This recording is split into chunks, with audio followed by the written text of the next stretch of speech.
Can you solve this question? 1 minus 10 parenthesis 1 minus 9. Many people solve this question like this. 1 minus 9 is equal to negative 8. 1 minus 10 is equal to negative 9.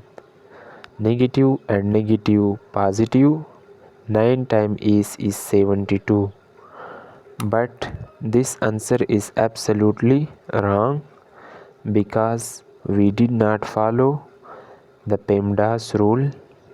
According to this rule, first we solve parentheses, then exponent, then multiplication and division, after that addition and subtraction. So let's start the solution according to PEMDAS rule. First I write this question here, which is 1 minus 10 open parenthesis 1 minus 9.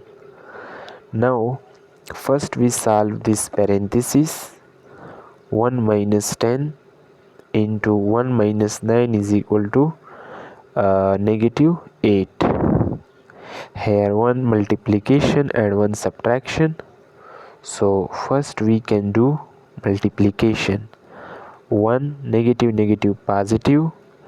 10 times 8 is 80. So 1 plus 80 is equal to 81. This is the final answer of this question. If you enjoy the video, please like, share and subscribe to the channel.